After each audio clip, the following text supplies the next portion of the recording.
Bonjour, today is Sunday, April 18th, and I am here at Bronte Creek Provincial Park. I almost didn't end up here because it was $18 to get in. I was like, no, and I turned around and I got back on the highway, and then I turned right back around. Yeah, whatever. I was already here, and I'd also already eaten the calories to be here. I treated myself, and I use that term lightly, to a Tim Hortons roast beef sandwich filled with sodium. So yeah, it was delicious. And then you hate yourself. Anywho, so I'm here just to do a 5K walk. I mean, it was raining, and I just wanted to get out and do something. I'm using a trail that I saw on All Trails, and really great app. So I decided to sign up for the pro version so I can download the apps and follow along even when offline, because a lot of times at these parks, yeah, I'm like, they're not well marked. So this way, you don't lose your way. Anywho, yeah, so we're just gonna go for a walk in this provincial park, and I'm gonna tie up a few loose ends from my last video. So yeah.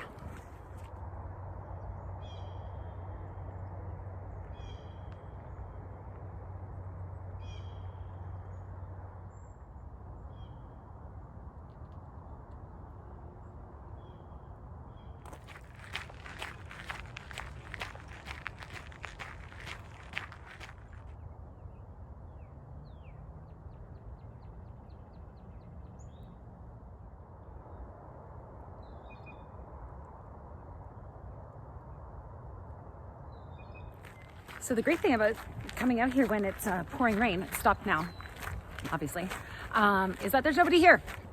Earlier today it was nice in Toronto. Yeah, parks are packed. So yeah, I haven't seen a single other person yet, which is great. You know how I feel about people. Just kidding. Well, grain of truth in every joke. Okay, so I drove up north to investigate this piece of crown land on Thursday. Found it, was looking around for the camp spot. Started raining, and I had mistakenly circled back to my car anyway. So I got in my car and I was like, why don't I just go investigate this other piece of crown land nearby? So I went and investigated that. It was amazing on a lake. So I was gonna stay there. I was set up my hammock tent. I was setting up a tarp. Oh yeah, cut my finger. That better turn into a cool scar, because right now it is not pretty. Anyway, I'll show highlights from that little escapade. If you have a queasy stomach, this is going to be terrible for you. Anyway, it looks like it has finally stopped bleeding. Holy. And I don't know about that flap of skin. Disgusting. But you can see it's a very small cut, but it bled a lot. And I just couldn't function with, it wasn't so much that there was blood everywhere, it's just that I couldn't function with one hand doing everything. So I'm back in my car. It's fine. I won't be able to play ukulele. Oh, maybe I will. We'll see. Anyway, that night, so I ended up sleeping in my car because it wouldn't stop bleeding, and I was afraid of getting blood everywhere. On my tent, my sleeping bag. I slept in my sleeping bag in my car, but I was able to be up and stop the bleeding. Anyway, that night, apparently at midnight, the government put a ban on camping on crown land. So I actually didn't break the law, but by accident. So the next night,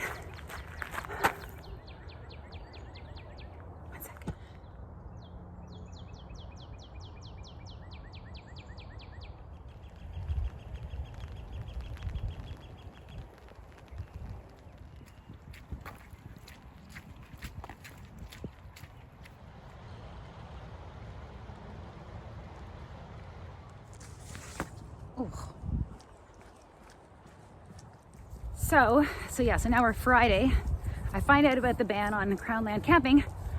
Unbelievably, my friend William and his siblings own land 50 kilometers north of where I was. So yeah, I asked if I could go there. They said yes. Thank you so much. And I spent the day at Arrowhead Provincial Park, which my last video was about. And then I went to Williams Land. Oh, I had to go back to the other camp spot to dismantle my my hammock tent. And yeah, so by the time I got to Williams Land, it was 7:20 p.m. So I only had 40 minutes till sundown. So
anyway, it was 7:20 and it was supposed to rain through the night and I had to build a fire ring. I wanted to have a fire for sure. So I just slept in my car. I mean, that's why I converted my car into a traveling tent. Built a fire ring, had an amazing fire.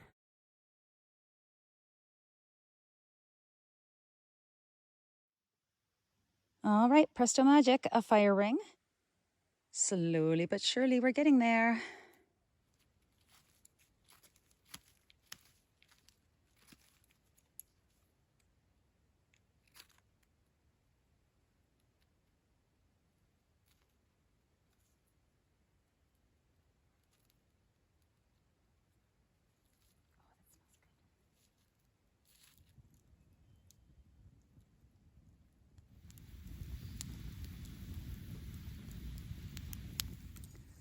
This is amazing.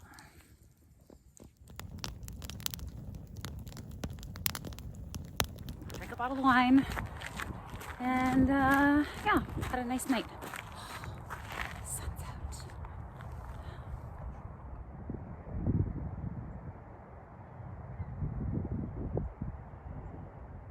I'm pretty sure that's the most intense sun I've seen the whole 9 days of vacation I just had.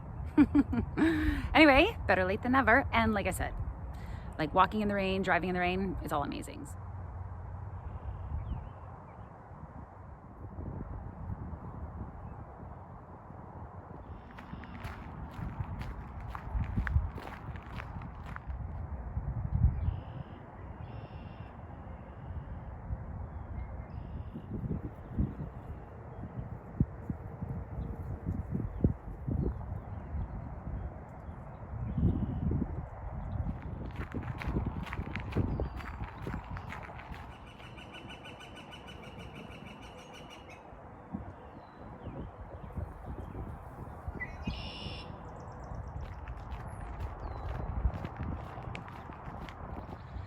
So the next morning, which would be Saturday morning, I woke up after sleeping in my car again, and I texted my friend John. I'm like, are we back online tomorrow on Monday, or are we back in the classroom?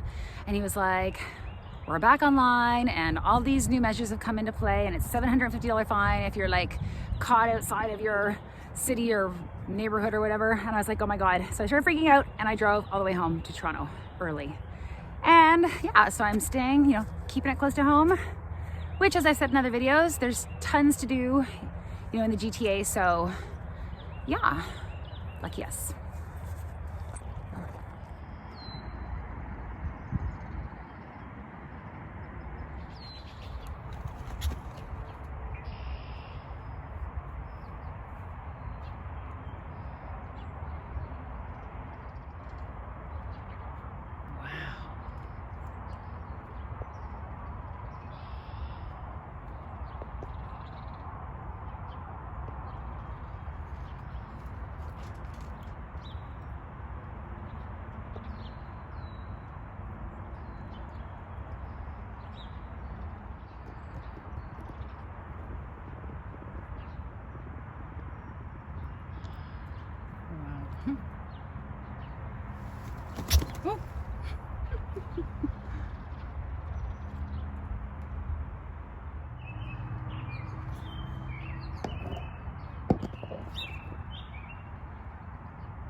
All right, I am almost done the 5K loop.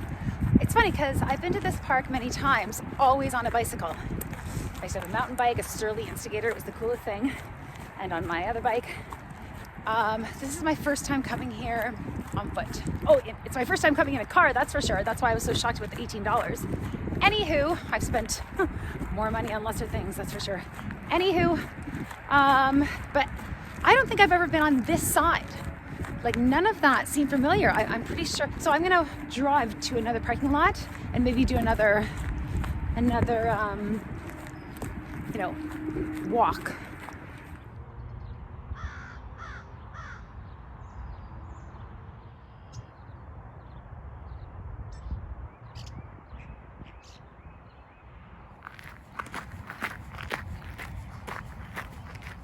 By the way, I haven't really shown my new setup. The last time I showed my setup, it was when I still had the passenger seat installed. So I removed that. A friend helped me. And then this is a much thinner board, ground mat, sleeping bag. Oh. And then that opened up all this storage space underneath. Like, I keep chair, my bow drill thing that I'm gonna try, food, two different food things, my hiking shoes. I usually keep like canned, like extra food here. Or no, in the winter I had my snowshoes and my skates there. I've got my yak tracks. So that's like actually a lot of storage space under there. And then, yeah, ukulele, radio, love bot. And then, yeah, whatever, camping stuff, like everything. And then my day hiking backpack. And then I always keep, oh yeah, that's all clothes, blankets, hot shots or whatever. And 4 liters of extra water, slackline. That's about it. Yeah, so that's my traveling tent. And as I've said in other videos, I'm 5'2.5". And I've always said, like, I can just stretch out. Like, if you were taller, you'd have to like curl up. But there's actually, because my feet can tuck in under the dash, I actually have like a full foot of extra room. So yeah, you could probably be 5, 6 or 8 and still sleep comfortably with this setup. Not that anyone's gonna do this, like, anyway, I did. All right, so that is basically it for this episode. I walked a total of 7 kilometers. It was actually 6.9 kilometers, but then I walked around the parking lot like a crazy person to make it exactly 7. Yeah, nice place. And I've actually camped here before as well. I totally forgot about that. In the spring of 2015, as I was preparing for my my ride from Toronto to the Cabot Trail, I camped here. And I remember I still didn't even know how to tie up my hammock tent properly. So, yeah. Anyway, yeah, so just in regards to those 2 Crownland spots that I found, those will be featured in like future episodes as soon as the ban lifts. So in the meantime, thank you for watching. Please continue to watch, comment, like, and subscribe. Keep my retirement dream alive of doing adventures in nature full-time when I retire in 13 years and some odd months. Thank you so much for watching. See you next time.